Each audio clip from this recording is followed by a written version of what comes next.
right, please do me a favor and welcome Sharon to the stage.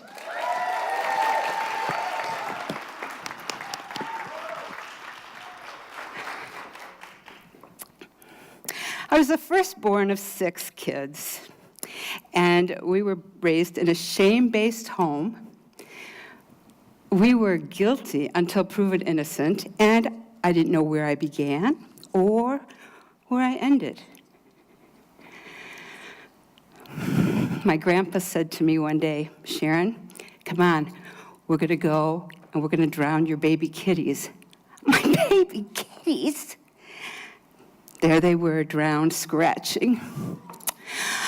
On my first date in junior high, I had a date rape. I was powerless. I didn't even know who I was. I didn't even know how to say no. And when I was being beat and called goofus, how do you react to that? I was told, "I'm gonna knock your head off and it's gonna go flying down that hill." Oh, for crying out loud. Am I the same as my kiddies? Does nothing matter? You begin self-abusing, doing whatever you can do to take away the stress and the fear. I began eating a lot, doing whatever we could. At 19, I became pregnant, and I married a man 24 years older than I was. Not because I wanted to be married, but because I was pregnant. We had 4 children who were the love of my life. It was the only thing I lived for. The cycle of abuse continued with my husband onto me. But when it hit my children, oh, now this is where it stops. No, my children were my life.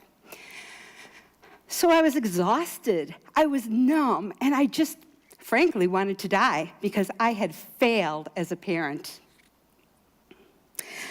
Fortunately, my parents took me out of the country for 3 weeks to see family and friends. It was a time that I could get recharged and healed.